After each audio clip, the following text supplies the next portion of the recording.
안녕하세요. 오종혁 국어선생님입니다. 자, 오늘은 갈래복합 시간 다시 이어지는데요. 동물 상징과 그 의미라는 그 내용을 가져왔습니다. 그래서 바로 내용을 들어가겠습니다. 자, 핵심 정리 보시면은 주제는 이제 동물 상징이라는 개념이 나오고요. 또 까마귀에 대한 동물 상징이 나옵니다. 그래서 설명문과 또 시조 5편이 같이 이제 연결되어 있으니까 같이 잘 살펴보시죠. 자, 설상 특징에 가면 이 글은 이제 문학 작품에 나타나는 동물 상징의 개념이 나옵니다. 이제 개념. 그리고 변주에 대해서 지금 설명하는 작품이고요. 또 까마귀를 예로 들어서 시조에서 그 상징적 의미가 다양하게 나타나는 것을 보여줍니다. 여러분 아셨죠? 네. 본문으로 이제 가겠습니다. 자, 첫 번째는 뭐냐면요. 문학 작품에서의 동물 상징에 대해서 이제 이야기하는 겁니다. 그래서 우리 그 동물 상징을 활용해서 인간의 삶을 보여주는 전통은 비교적 오래됐다고 합니다. 그래서 운문과 산문, 또 시공을 초월하여 우의적 표현. 자, 우의적이란 말은 동물을 의인화해서 인간 세상의 일들을 빗대어서 비유해서 인간에게 교훈과 깨우침을 주는 겁니다. 여러분 아셨죠? 동물 의인화해서 간접적으로 인간에게 깨우침을 준다 이렇게 생각하시면 되겠네요. 자, 주제를 효과적으로 드러내기에 적합하기 때문이다. 그렇죠? 주제를 효과적으로 드러내기에 정말 적합한 표현이 우의적 표현이라는 얘기입니다. 그래서 특히 그 동물 상징을 활용하게 되는 이 전통이 오랜 이유가 바로 주제를 효과적으로 드러내기에 적합하기 때문인 거죠. 그렇죠? 예. 그래서 대개 일반적으로 이 말이에요. 작품의 소재로서의 동물 상징은 그 관찰을 통해 그렇죠? 관습적 의미가 중심을 이룬다는 겁니다. 그래서 동물을 관찰을 해서 거기에 나오는 관습적 의미가 중심을 이룬다는 얘기죠.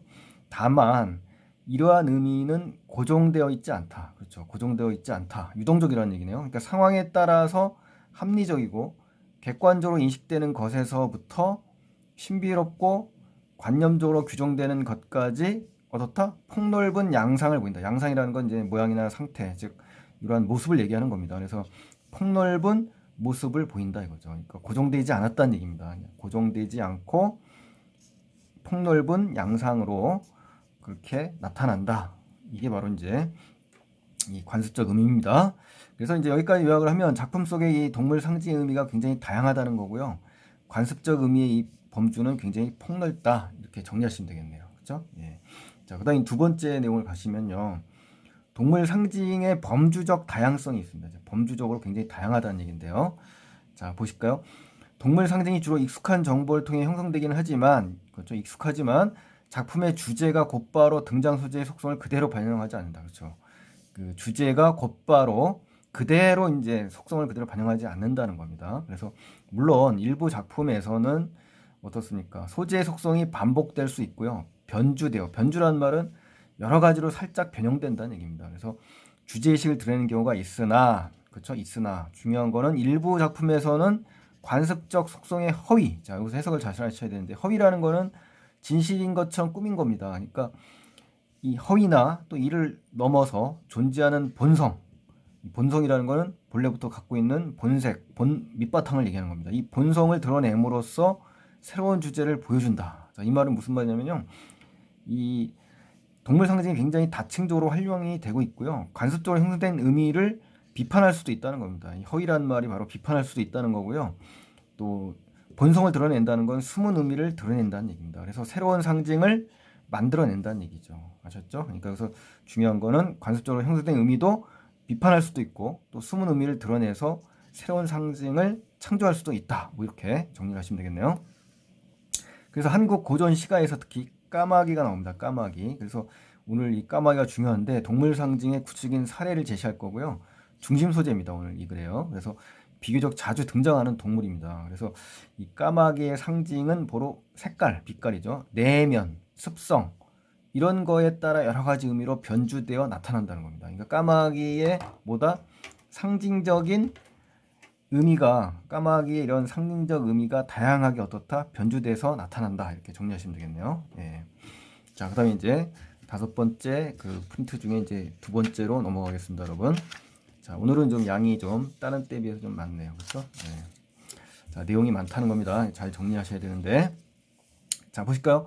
까마귀 얘네요. 이제 시조입니다. 까마귀 싸우는. 자, 까마귀 싸우는 골짝이라는 얘기죠. 그죠? 그러니까 까마귀는 여기서 이제 어떤 거냐면 검은색의 까마귀고요. 부정적인 속성입니다. 아셨죠? 예. 그래서 싸움터, 이 싸움하는 것도 이제 부정적인 장소고요. 백로, 이제 까마귀하고 이제 백로하고 대조가 되잖아요. 백로는 이제 흰색이고 긍정적 대상입니다. 그러니까 까마귀 싸우는 골짜기에 백로야 가지 마라. 이렇게 좀 명령형을 썼죠. 그러니까 시적 화자가 백로에게 당부하는 어조로 지금 썼고요. 까마귀와 백로가 서로 어떻습니까? 대조를 이루고 있죠. 그리고 까마귀는 어떤 욕심이 많고 더러운 거고 백로는 순수하고 고결한 거거든요. 그러니까 이러한 것이 대조되면서 우리가 상징 중에서 보다 관습적인 그런 상징을 쓰고 있다라는 걸 말씀드리는 겁니다. 그래서 이 예를 들어준 거예요. 또 성난, 화가 난 까마귀 흰 빛을, 그러니까 성난 까마귀가 흰 빛을 세울세라, 리을세라라는 것은 우리 정업사에도 배웠습니다만은 뭐뭐 할까 두렵다 뭐 이런 뜻이에요. 그러니까 시샘할까, 질투할까 두렵구나 이런 뜻입니다. 그러니까 이 화가 난 까마귀가 백로의 하얀 빛을 시샘할까 두렵다 뭐 이런 얘기죠. 그러니까 까마귀의 이런 탐욕성을 경계해야 된다라는 겁니다. 조심해야 된다는 얘기죠. 청강이라는 것은 뭡니까? 이 순수한 공간입니다. 그래서 맑은 물이 흐르는 강 이렇게 이제 직역이 되는데요. 순수한 공간을 의미하는 거고요. 그 청강의 이것은 이제 부사어입니다. 기껏, 겨우 뭐 이런 뜻이거든요.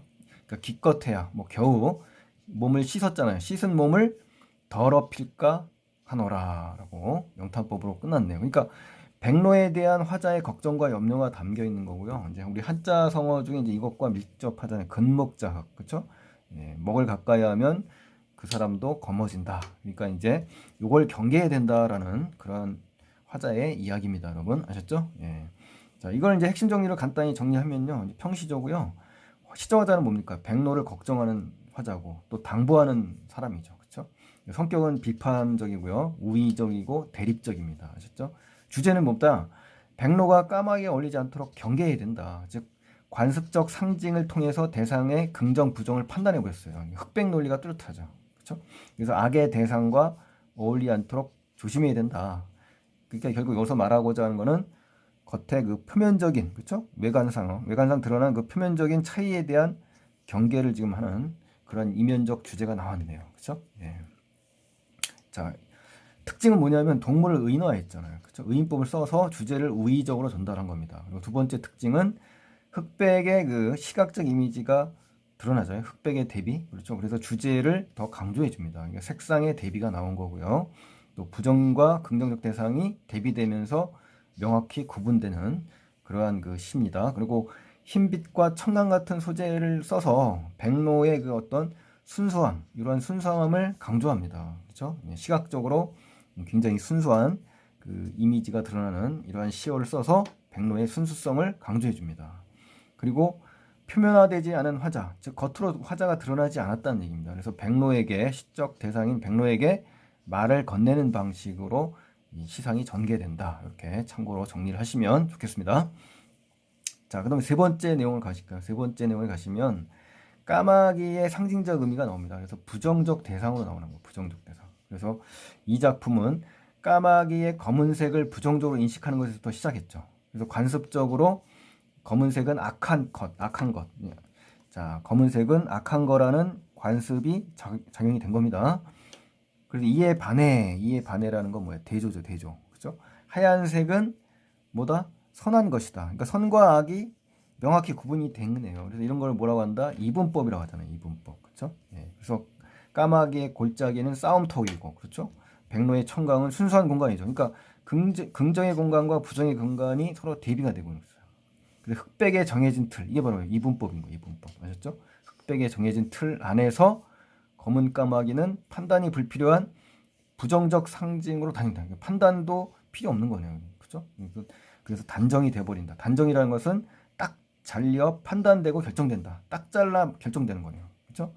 예, 그렇게 해서 어떤 그 판단이 개입되지 않는 그러한 단정적인 상징이 되는 것이죠. 자, 네 번째 내용을 가보실까요?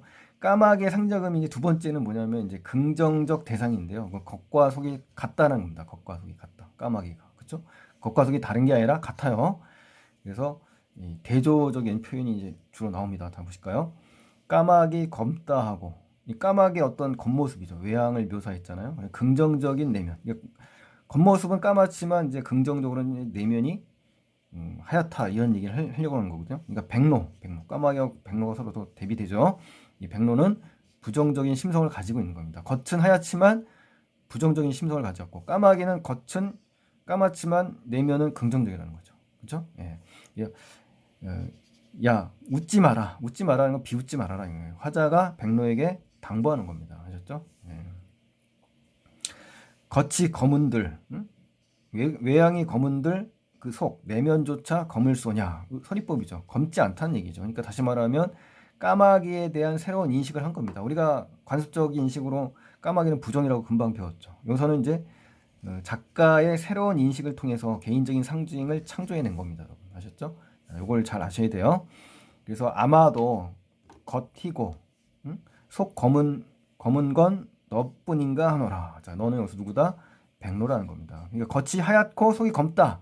이건 이제 의인화를 썼고요. 너라고 했으니까 백로의 뭐 이중성, 표리부동이라고 하잖아요. 표리부동. 중요한 한자성어입니다. 표리부동. 우리 봉산탈춤의 말뚝이 같은 인물. 그렇죠? 겉과 속이 다른 그러한 인물형을 비판하는. 그렇죠? 겉과 속이 다르다. 양반전, 박정희 양반전이라든가 호질에 보면 나오는 그 주인공 표리부동하잖아요. 그렇죠? 예, 그런 사람들, 이런 사람들이 바로 해당되겠죠. 이 백로에. 그렇죠? 예. 그래서 이 작품은 어떻습니까? 검은 까마귀를 비웃죠. 또 하얀 백로에 초점을 두죠. 그러니까 겉과 속, 외양과 심성, 가문과 개인 등이 일치하지 않을 수 있다라는 거죠. 그래서 백로의 비웃음을 통해서 드러나는 겁니다. 그래서 이처럼 백로에 대한 화자의 냉소라는 건요, 쌀쌀한, 아주 차가운 냉자잖아요. 쌀쌀한 태도로 업신여기는 거예요. 상대방을 비웃는 겁니다. 그러니까 쉽게 말해서 비웃는 겁니다. 비웃는 웃음이죠. 그러니까 그런 관찰을 통해서 겉만 보고 남을 성급하게 판단하는, 성급하기에 그 오류 있지 않습니까? 그러니까 성급하게 평가한다는 거죠.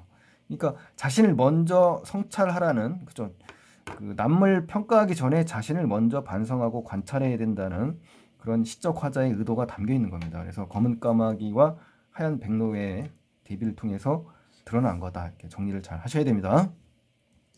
자, 이제 세 번째 이제 내용을 갑니다. 세 번째 프린트로 가실까요? 예. 자, 세 번째 프린트에 가시면 이제 금방 한 걸 이제 정리를 하면요. 평시적으로 겉과 속이 다른, 그렇죠?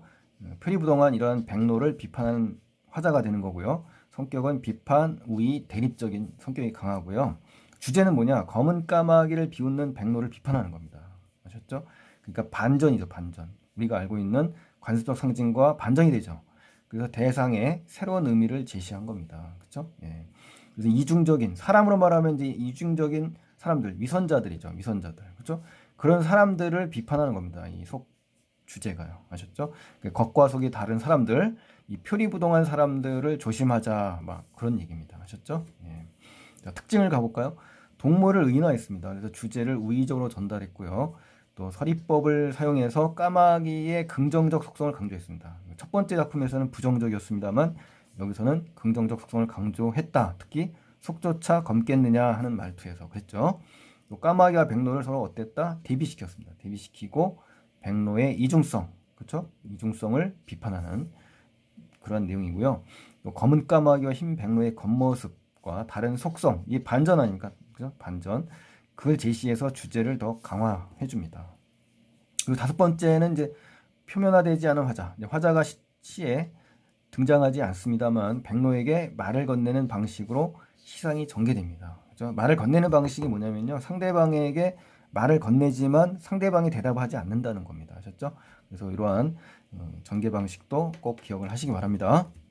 자, 이제 네 번째 내용을 가보시면요. 까마귀의 상징적 의미 세 번째가 뭐냐? 긍정적 대상입니다. 그래서 효를 상징하죠. 효. 박효관이라는 작가가 유일하게 있습니다. 이 다섯 개 중에요. 그래서 해석을 해보면 뉘라셔라는 건 누가 까마귀를 검고 흉하다, 흉타라는 것은 흉하다 하였단 말이냐 이런 얘기입니다. 그러니까 일반적인 인식이죠. 까마귀를 검고 흉하다고 얘기한 건 사람들의 일반적인 생각인데 그거 아니다라는 거죠. 우리 그렇죠? 까마귀에 대한 부정적 인식이죠. 여기서 안에 담겨 있는 거는 그렇지만 화자는 아니라고 이야기하는 겁니다. 반포보은. 자, 이 한자 성어는요. 밑에 정리를 해놨습니다. 먼저 보실까요? 까마귀 새끼가 자라서 늙은 어미 까마귀에게 먹이를 물어다 주어 보답한다는 뜻입니다. 그래서 자식이 자라서 어버이의 은혜에 보답함으로써 효를 행한다는 거예요. 그러니까 이 까마귀는 우리가 알고 있는 그런 부정적인 새가 아니라 효에 아주 고유명사처럼, 그렇죠? 효를 가장 잘 시행하는 새라고 합니다. 그러니까 이 반포보온의 의미는 효죠, 효. 그렇죠? 효가 있으니 그것이 아니 아름다운가? 그러면 서리법이죠. 그렇죠? 너무나 아름답다는 얘기잖아요. 그러니까 겉모습과 다른 까마귀의 실제 습성, 까마귀의 실제 속성을 화자는 뭐 한다? 예찬하는 겁니다. 긍정적으로 보고 있는 거죠. 그렇죠? 예. 그래서 사람이 저 새는 까마귀죠. 까마귀만 못함을, 까마귀만 또 못한 사람들을 갖다 비판하는 겁니다. 그렇죠? 못내라는 건요, 이제 의태원 내 자기 마음에 두거나 잊지 못하는 겁니다. 그래서 그 못내 슬퍼하노라, 슬퍼하노라는 건 슬퍼하노라 이 말입니다. 그러니까 효도하지 않는 사람들을 갖다가 강하게 지금 비판하는 겁니다. 그렇죠? 예. 까마귀만 또 못하면 안 되잖아요, 인간들이. 그런 인간들의 세태 요 자체를 비판하는 그러한 모습이 담겨 있습니다, 여러분. 아셨죠? 자, 중요한 시조입니다. 굉장히. 아셨죠? 예. 이 시조는 굉장히 중요하다 여깁니다, 선생님이. 자, 핵심 정리로 가시면요. 평시조고요. 화자는 까마귀와 달리 효도하지 않는 이 사람들을 정면으로 비판하고 있어요. 그래서 인간의 허세, 그렇죠? 예, 인간의 허세를 강하게 비판하고 있고 성격 역시 비판, 교훈, 우리 독자에게 교훈을 주죠. 또 대립적인 성격이 강합니다. 또 주제는 뭐냐? 검은 까마귀를 비웃는 사람들을 비판하는 겁니다. 그렇죠? 그러니까 대상의 실제 속성, 그 까마귀의 속성을 관찰했죠. 그래서 인간의 삶에 그대로 적용했죠. 그래서 효도하지 않는 세태에 대해서 비판하고 효로의 실천이 중요하다라고 강조하는 겁니다. 그래서 불효를 하면 안 된다라는 의미가 되겠죠. 그러니까 효를 행해야 된다라는 의미입니다. 특징은 뭐냐? 까마귀와 사람은 어떻게 했어요? 대비했죠. 또 서리법을 사용해서 까마귀의 실제 속성을 강조했죠. 요 부분. 그래서 작가의 관습적인 상징인 것입니다. 아셨죠? 예. 자, 풍유법을 통해서 주제의식을 강조했습니다. 한자 성어를 가져와서 반포보온을 가져왔잖아요. 이런 것을 속담이나 우리 한자 성어 가져오는 거, 이게 비유 중에 풍유법이 되는 겁니다. 아셨죠? 예. 그리고 표면화되지 않은 화자가 이제 세태를 비판하는 방식으로 시상이 전개된다라고 볼 수가 있습니다. 자, 그 다음에 이 작품은 이제 까마귀의 습성을 관찰했잖아요. 그리고 인간사에 적용했지 않습니까? 그러니까 새끼 까마귀가 자라서 늙은 어미에게 먹이를 물어다 주는 것을 보고 까마귀를 효의 상징으로 드높이고 인간이 본받아야 할 대상으로 삼고 있잖아요. 그렇죠? 그래서 검은 까마귀가 가지는 부정성, 그러니까 외면에 치중하는 이러한 모습이죠. 그러니까 이거를 극복해야 되고 까마귀의 속, 이 내면, 즉 뭡니까? 효를 상징하잖아요. 그 긍정적인 대상이잖아요. 이거에 대한 궁금증을 한 번에 해결해 준 겁니다. 아셨죠? 예. 자, 그 다음에 이제 네 번째 페이지로 가시면요. 자, 부화 뇌동화는 대상으로서의 까마귀의 상징적 의미입니다. 그래서 다른 동물들의 상징적 의미를 이제 볼 겁니다. 까마귀 및 또 다른 동물까지도 이제 보게 되네요. 자, 이외에도 까마귀는 또 다른 상징을 갖는데요. 그래서 이 예를 통해서 보시면 아시겠지만, 자, 예를 한번 가볼까요? 까마귀. 자, 여기서 이 까마귀가 여러 개 나오는데요. 까마귀가 하나, 둘, 그 다음에 셋, 넷, 다섯 쭉 나오거든요. 그러니까 이제 까마귀가 많기 때문에 정리를 잘 하셔야 됩니다. 이제 자,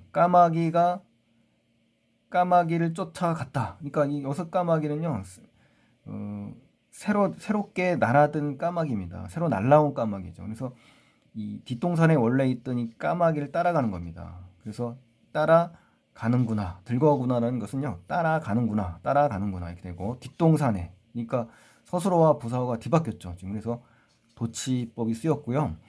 뒷동산에 있던 까마귀를 새로 날아든 까마귀가 따라갔다는 얘기예요. 그러니까 새로운 까마귀가 원래 있던 까마귀를 뒤따라갔다. 뭐 이런 얘기네요. 그렇죠? 예. 길게 늘어진 고향남개. 이 남개는 나무라는 뜻이고요. 고욤나무라고 합니다. 그래서 고욤나무인데요. 이 나무의 휘. 자, 휘라는 건요. 우리 그 의성어입니다. 의성어. 그러니까 센 바람이 거칠게 스쳐지는 소리예요. 그러니까 우리 휘파람 할 때 나오잖아요. 휘. 그렇죠? 휘몰이 장단도 있잖아요. 그렇죠? 예, 그래서 이 휘라는 의성어가 있고요. 이게 휘 하면서 날아드니 까마귀로다. 요새 까마귀로는요. 이제 요 앞에 나온 이 까마귀 요 1, 2번의 까마귀하고요. 여기 있던 까마귀 전체를 얘기하는 겁니다. 그래서 까마귀의 집합 명사가 되는 겁니다. 그래서 요 까마귀가요. 그리고 나서 이제 어떻게 된 거냐면 뒷동산 나무 위에서 까마귀들이 서로 모든 까마귀가 다 모여 있다는 거죠. 만나서. 아셨죠? 예. 종장을 가보실까요? 새는 날. 샌다는 얘기는요. 다음 날이라는 거예요. 우리 밤 샌다는 말 쓰잖아요. 그러니까 새는 날은 다음 날. 묻이라는 것은 숫자가 굉장히 많다는 거예요. 그런 까마귀들이 한 군데라는 뜻이에요. 한 군데 나려라는 것은 내려가서 이 말이에요. 덤벙. 자, 덤벙이라는 건요. 서로 그 한 대 엉켜서 싸우는 모습입니다. 그러니까 의태어죠, 의태어. 그러니까 음성 상징어라고 합니다. 이렇게 의성어, 의태어를 모여서 뭐라고 한다? 다 음성 상징어를 썼다. 어떤 효과를 준다? 생동감과 현장감을 준다. 이렇게 기억을 하시고요. 그 서로 이제 엉켜서 지금 싸우는 장면입니다. 그래서 두루 그러잖아요. 두루라는 것은 빠짐없이 골고루 덮적여라는 것은요. 자꾸 참견한다는 얘기입니다. 그렇죠? 서로가 서로를 자꾸 참견해서 싸우니 누가 그라는 건요. 여기서 이제 어제 따라간 까마귀를 얘기합니다. 이 그가 중요한데 이 그가 바로 뭐다? 맨 앞에 나온 요 까마귀입니다. 그래서 어제 따라간 그 까마귀. 왜냐면 다음 날이었잖아요. 이 어제고 이게 다음 날이니까. 그러니까 어제 따라간 그 까마귀가 어디 있는지 모르겠다는 거, 못 찾겠다는 겁니다. 뒤엉켜서 싸우니까 그 까마귀를 찾지를 못하겠다는 거예요. 이 말은 뭘 의미하는 거냐면요. 이 까마귀가 떼지어서 서로 엉켜 싸우면서 그 싸움 자체를 풍자하는 겁니다. 이 까마귀는 뭡니까? 그냥 어떤 줏대 없이 따라가서 엉겹결에 지금 싸우게 된 거잖아요. 그런 모습을 지금 풍자하는 겁니다. 여러분 아셨죠? 예. 자, 내용 정리해 볼까요? 이제 핵심 정리로 가면 사선시조입니다. 사선시조. 자, 그래서 종장이 길어졌습니다. 까마귀들을 관찰하는 사람이죠. 관찰. 그렇죠? 예, 직접 드러나지 않네요. 그러면서 비판과 우위, 해악과 풍자가 있다. 그러니까 해악과 풍자가 있어서 굉장히 중요한 작품이네요. 자, 이 작품은 지금까지 배운 작품 중에서 제일 중요하다고 보겠네요. 사설시조기 때문에. 자, 그리고 까마귀를 따라가서 행동하는 까마귀를 경계하는 겁니다. 그래서 부와 내동이라고 하잖아요. 그렇죠? 부와 내동하는 것을 경계해야 되고 또 이 상징, 시대적인 배경을 본다면 부패하고 무능력한 탐관오리들을 비판하는 겁니다. 아셨죠? 예, 중요한 건 뭐다? 부와 내동하는 그런 모습을 뭐한다? 비판하는 거다. 이렇게 정리하시면 되겠네요. 자, 특징으로 가시면 동물의 상징을 통해서 주제를 우의적으로 전달했고요. 까마귀를 반복 제시했죠. 동일한 시어를 반복해서 상황을 전달하면서 까마귀들이 모였다가 싸우는 이런 과정들을 잘 묘사했습니다. 그래서 주제를 강조해주고요. 또 초장과 중장에는 공간적 배경, 또 종장 마지막에는 시간적 배경이 나옵니다. 아셨죠? 또 종장의 마지막 음성상지가 나왔죠. 거기서 대상을 아주 신랄하게 생동감 있게 풍자하고 있고요. 표면화되지 않은 화자죠. 거리를 두며 대상을 관찰하는 방식으로 시상이 전개됐다. 이렇게 기억을 하시면 되겠네요. 자, 이제 마지막 5번째 페이지인데요. 자, 한번 보실까요? 자, 마지막 5번째 작품입니다. 백사장, 홍료변, 하얀 색깔, 또 붉은 색깔이죠. 그러니까 뭡니까? 홍료변이라는 건요, 단풍이 들어 빨갛게 된 풀이 피어난 물가를 얘기하는 겁니다. 그러니까 공간적 배경이 되겠네요. 그래서 구벅이는다는 것은 꾹벅이는. 그러니까 꾹벅이는 거 아시죠? 머리를 숙였다 들었다 반복하는 이런 행위를 묘사하고 있는 겁니다. 예. 백로. 자, 백로. 자, 여기서는 이제 백로죠. 백로들. 그러니까 색깔이 하얀색, 홍색, 흰색 이렇게 색깔, 시각적인 묘사, 색채 이미지가 지금 많이 쓰였습니다. 그래서 그거 참고하시고요.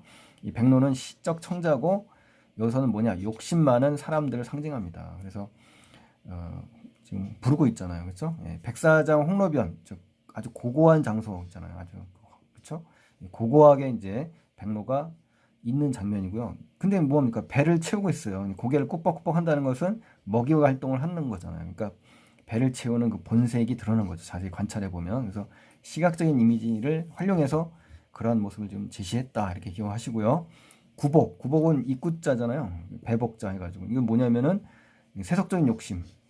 먹는 걸 얘기하는 거거든요. 그러니까 세속적인 욕심이고 백로가 지향하는 가치입니다. 여러분 아셨죠?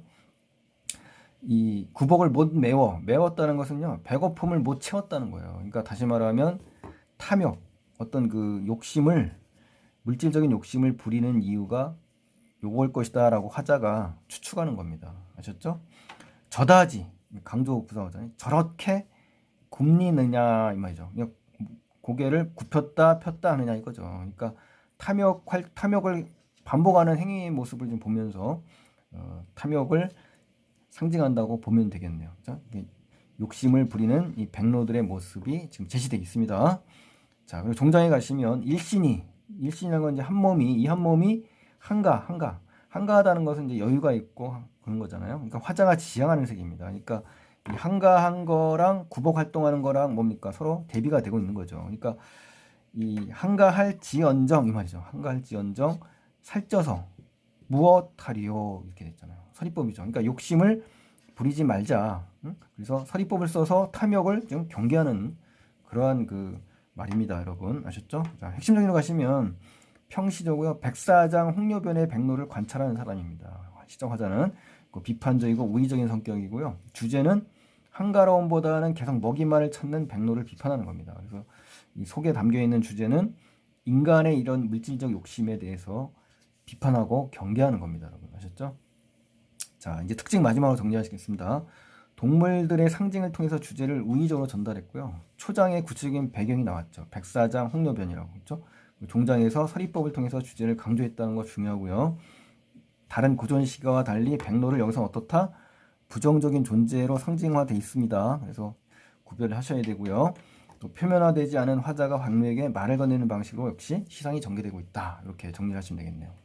자, 그래서 시조 5개 작품을 서로 비교하고 견줄 줄 아셔야 됩니다. 여러분 아셨죠?